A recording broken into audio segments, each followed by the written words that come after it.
Oke, kali ini aku mau nerusin alur cerita dari manhwa Reincarnation of the Stronger Sword God, chapter 65 sampai 68.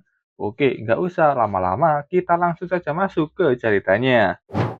God Domain, game virtual pertama yang mempunyai kemampuan untuk melakukan update atau evolusi sendiri. Tidak seperti game old school atau zaman dulu, update dikontrol seluruhnya sama manusia. Berbeda, God Domain memperkenalkan terobosan konsep baru, sebuah dunia game yang bisa evolusi melalui partisipasi playernya.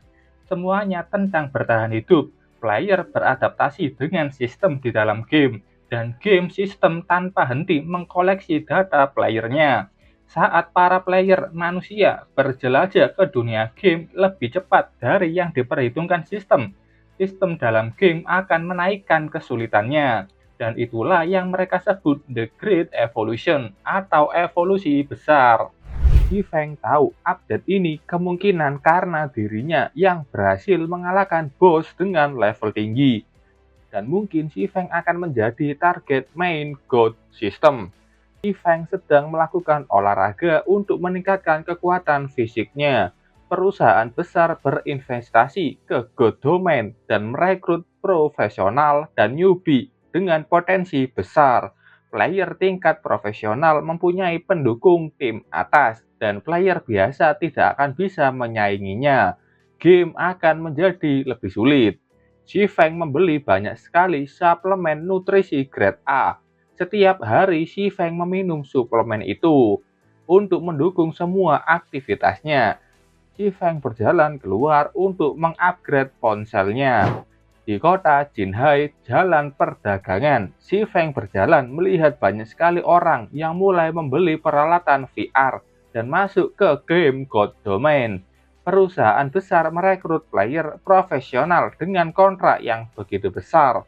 Bahkan player ampas pun bisa mendapatkan gaji tahunan jutaan dolar. Sementara para profesional sejati meraup puluhan juta dolar.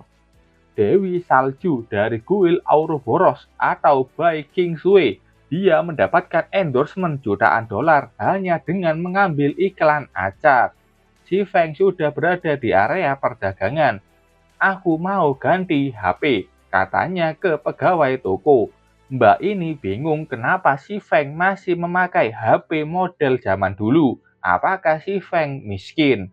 Dulunya memang miskin, sekarang dia menjadi orang kaya baru. Katanya toko hanya menjual jam tangan saraf pintar model terbaru yang bisa digunakan seperti HP dan bisa menghubungkan langsung ke sistem game God Domain. Harganya bukan masalah, aku ingin model terbaru itu. Setelah itu, si Feng sudah mendapatkan ponsel terbarunya dan langsung memakainya. Saat itu ada panggilan pribadi yang masuk. Itu dari ketua kelas Zhao Roshi yang mengingatkan si Feng kalau hari Jumat nanti jangan lupa datang tepat waktu. Si Feng bilang, oke, aku mengerti. Zhao Roshi juga bilang semuanya harus membayar 5.000 kredit poin untuk bisa masuk. Zhao Roshi tahu Si Feng penerima beasiswa dan mau membantunya mengajukan keringanan. Tidak perlu, aku sudah membayar biaya masuknya. Zhao Roxi kaget bertanya dari mana si Feng mendapatkan uang sebanyak itu. Si Feng mengatakan dia bekerja di God Domain dan gak akan bilang kalau dia menjadi orang kaya baru. Zhao Roxi tidak menyangka itu, tapi juga memuji si Feng luar biasa. Si Feng bertanya apakah ketua kelas mau main game itu bersamanya. Zhao Roxi mengatakan dia dilarang bermain game oleh orang tuanya, dan dia juga mempunyai banyak urusan di dunia nyata, jadi tidak bisa main game. Dan sekali lagi, Roxy mengatakan ke si Feng agar datang. Setelah itu, Roxy menutup teleponnya. Jam tangan si Feng berbunyi sekali lagi. Kali ini ada pesan dari sistem God Domain yang mengabarkan kalau update sudah selesai dan bisa login kembali. Dan tak selang beberapa lama, si Feng sudah masuk ke dalam game. Si Feng melihat status window. Ada dua physical atribut yang baru ditambahkan. Yang pertama, stamina. Sebelum update, gerakan seperti berlari, berlompat, dan skill teleportasi akan mengonsumsi mana. Tapi sekarang sudah menjadi stamina. Latihan instan di dalam game bisa menyebabkan penurunan stamina, dan player akan memasuki kondisi fatigue atau kelelahan. Tidak ada cara lain untuk memulihkan stamina kecuali beristirahat. Nilai stamina di awal game adalah 100 poin, dan itu akan diubah dari efek penggunaan equipment dan potion bagi player sepuh seperti si Feng yang bermain game sebelum evolusi besar. Sistem akan memberikan bonus poin berdasarkan agility karakternya, dan ini alasan kenapa di awal game si Feng menumpuk stat agility dan stamina-nya sekarang 470 poin. Dengan banyaknya stamina ini, si Feng bisa menunjukkan lebih banyak aksi di pertempuran dibandingkan player biasa. Stat kedua, konsentrasi. Saat merapal mantra, pengguna sihir mengkonsumsi poin konsentrasi ini. Saat konsentrasinya rendah, spell sihir itu akan kemungkinan gagal, bahkan bisa terkena ke diri mereka sendiri. Dan dua atribut ini dibuat untuk menjaga agar para player tidak men-spam spell. Dan si Feng yang tidak memasukkan poin ke atribut intelijen, maka poin konsentrasinya hanya 110 poin. Saat itu ada pesan yang turun langsung ke si Feng. Itu pesan dari Charlie. Pesannya, ini adalah hadiah besar untukmu, tidak perlu berterima kasih. Si Feng tahu kalau ini dari Charlie, pasti jebakan. Secara insting, si Feng mau membuang itu, tapi kalau tidak diterima, konsekuensinya bakal lebih mengerikan. Si Feng membuka amplop itu dan yang keluar adalah item Sacred Cross Emblem. Item yang bisa memancarkan aura suci, bisa melemahkan undead dalam radius 30 kaki atau 1144 meter, dan memurnikan aura jahat. Si Feng kaget, dia tahu kalau item ini adalah ultimate item untuk menekan undead. Si Feng berjalan lagi dan sangat senang dengan hadiahnya. Saat itu si Feng berhenti karena ada player yang memanggilnya. Namanya nggak penting, dia adalah player newbie kaya raya dan ingin menawarkan kerja sampingan ke si Feng. Dengan arogan, bocah kaya ini ingin player menggendongnya dan membantunya naik level. Melihat equipment si Feng yang bagus, bocah kaya ini akan memberikan si Feng kesempatan itu. Si Feng bertanya dibayar berapa. Satu level sama dengan 200 kredit. Si Feng langsung berbalik, tidak tertarik dengan bayaran yang receh. Bocah kaya ini sangat kesal karena si Feng dan menuduhnya gamer bodoh yang miskin.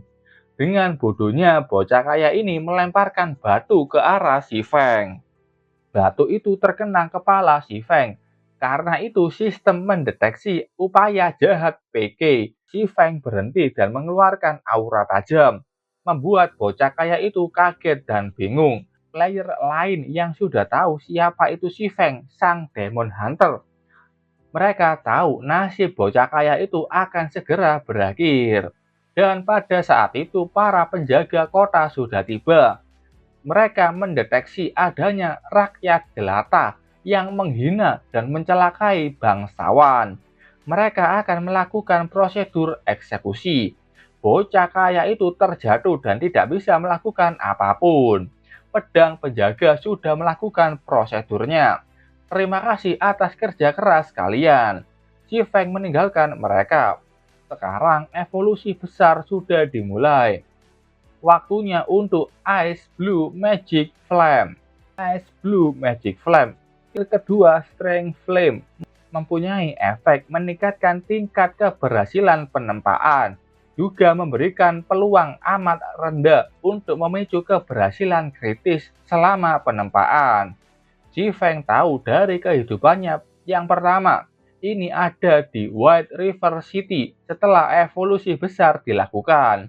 Si Feng sudah meninggalkan zona aman dan harus mendapatkan Ice Blue Magic Flame. Si Feng bergerak menggunakan Gravity Liberation yang sekarang tidak ada cooldown. Skill pergerakan akan diubah cara pemakainya dengan konsumsi stamina. Ini membuat Si Feng bisa memakainya terus-menerus. Si Feng melihat di bawah ada beberapa player yang sudah terkapar melawan Grey Wolf, monster yang terbilang cukup lemah. Si Feng melewati mereka saja dan tahu karena evolusi besar ini meningkatkan kesulitan dari game. Saat itu sistem mengatakan stamina Si Feng akan segera habis. Si Feng pun berhenti di tengah hutan dan mengatakan memakai satu batang stamina sudah sampai sejauh ini. Si Feng cukup puas. Saat itu ada dua player yang berlari dari kejaran monster. Keduanya senang melihat Si Feng yang bisa dijadikan umpan. Si Feng diam saja tidak bergerak dari tempatnya dan fokus melihat monster yang datang. Dua player ini senang melihat Si Feng yang menyelamatkan mereka. Si Feng mengeluarkan intermediate frost grenade dan melemparkannya ke kumpulan Grey Wolf. Ledakan es terjadi dan menewaskan semua monster di sana. Dua player ini sangat kaget. Mereka tahu Si Feng adalah pendekar pedang, tapi bagaimana dia bisa menggunakan sihir es? Si Feng sangat senang setelah mengalahkan mereka. Dia sudah memulihkan banyak staminanya. Si Feng kembali bergerak dengan Gravity Liberation. Dia terbang meninggalkan dua player itu yang masih bengong dan kaget. Mereka juga kagum apakah bisa terbang seperti Si Feng. Si Feng sudah berada di Haunted Forest level 15. Tempat ini terkutuk yang tidak pernah kena cahaya matahari. Tidak ada makhluk hidup, hanya ada spirit terkutuk yang berkeliaran. Si Feng menuju ke tengah hutan di mana Ice Blue Magic Flame berada. Dan jalan sempit ini adalah jalur rahasia menuju ke sana.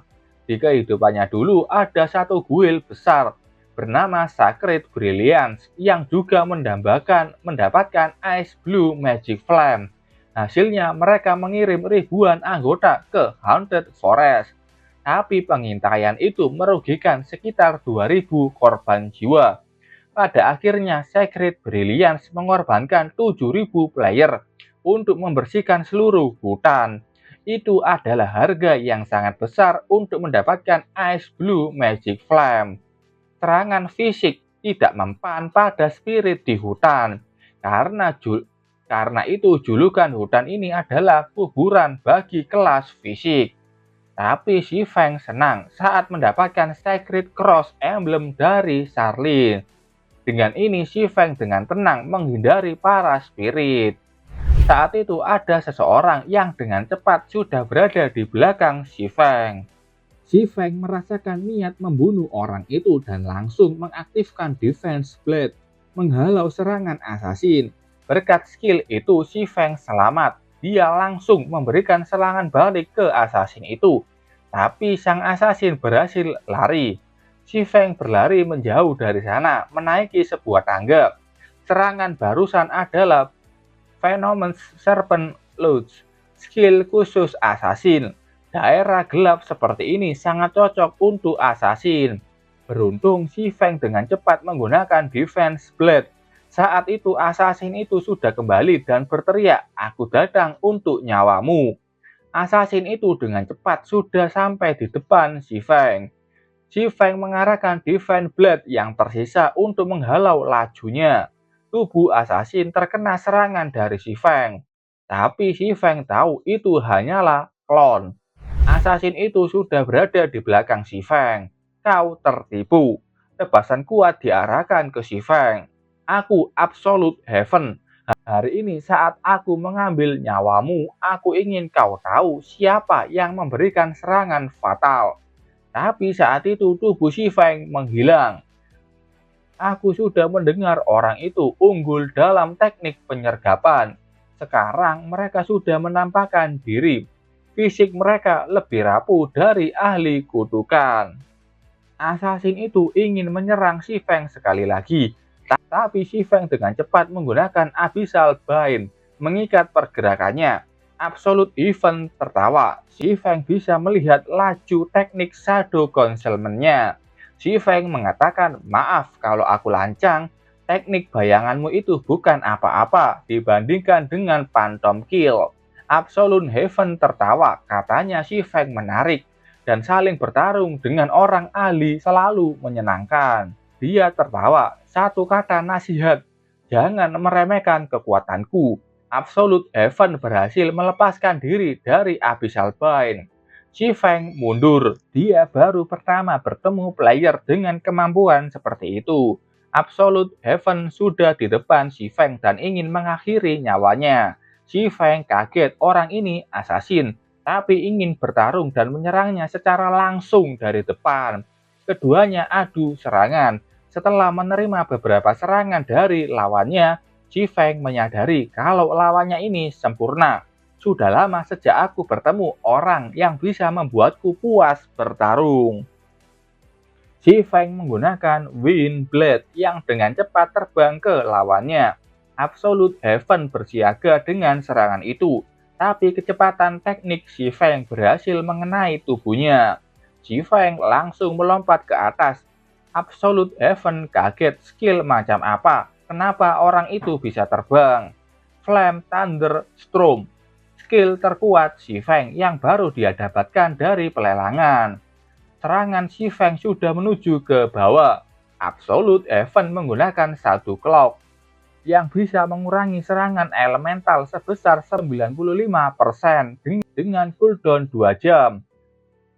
Flame Thunderstorm sudah terjatuh dan menghasilkan ledakan yang luar biasa kuat. Absolute Heaven selamat berkat Shadow Cloak yang dia gunakan. Tapi dia melihat HP-nya berkurang banyak karena skill Si Feng yang begitu kuat. Dia akhirnya tahu kalau kekuatan Si Feng sangat besar. Dia tidak bisa melawannya dalam pertarungan langsung. Si Feng mengetahui kalau lawannya menggunakan Shadow Cloak dan memujinya hebat. Absolute Heaven menggunakan skill Shadow Escape. Si Feng langsung ke sana. Kau mencoba bersembunyi, Phantom Kill. Absolute Heaven tersenyum, katanya tidak akan terjebak dengan mudah. Si Feng langsung menggunakan mode overclocking. Absolute Heaven tertawa, dia yakin Si Feng tidak akan bisa mengejarnya. Si Feng menggunakan Nine Dragon Slash. Semua pedang itu sudah menghujani lawannya. Dan tampak Absolute Heaven terkena serangan Si Feng dan HP-nya kosong. Si Feng langsung turun ke sana dan menghantam kepala Absolute Heaven ke tanah. Absolute Heaven tertawa. Dia memuji Si Feng yang memang hebat. Si Feng mengatakan, kau harusnya tahu seberapa penting levelmu. Kalau kau tidak ingin mati, beritahu aku siapa yang menyewamu. Itu tidak penting, Yi Feng. Tadi itu pertarungan yang hebat dan menyenangkan. Katanya banyak orang yang menaruh dendam ke Si Feng dan ingin membunuhnya. Dengan tawa dia bertanya, mau mati bersama? Ternyata di tangan Absolute Heaven ada granat yang siap meledak. Si Feng tidak tahu itu dan hanya bisa mengumpat. Ledakan bom itu sudah terjadi tepat di lokasi Si Feng. Ketika karakter mati, player juga akan mati di dunia nyata. Itu adalah harga yang dibayar oleh Si Feng dari penggunaan mode overclocking.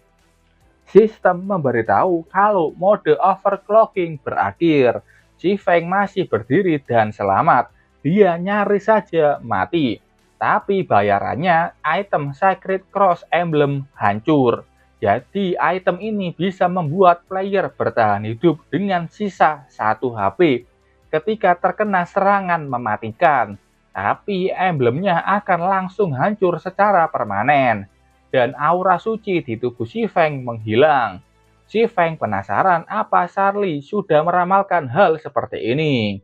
Si Feng menggelengkan kepalanya, itu tidak mungkin dan pasti hanya takdir. Si Feng juga tidak pernah tahu mengenai player bernama Absolute Heaven ini. Apakah Si Feng terlalu menarik perhatian orang akhir-akhir ini? Saat itu banyak sekali undead yang mulai mendekati Si Feng. Karena tubuh Si Feng tidak tertutupi aura suci. Si Feng tahu mereka ini sama bahayanya seperti Absolute Heaven. Si Feng harus segera cepat pergi. Gravity Liberation. Si Feng terbang melanjutkan ke tujuan utamanya. Dan akhirnya si Feng melihatnya Haunted Town yang sudah ada di depan matanya. Oke, sampai sini dulu ceritanya. Itu tadi alur cerita singkat dari manhwa Reincarnation of the Stronger Sword God. Terima kasih buat kalian yang sudah nonton video ini sampai selesai. Sampai ketemu di video selanjutnya. Bye.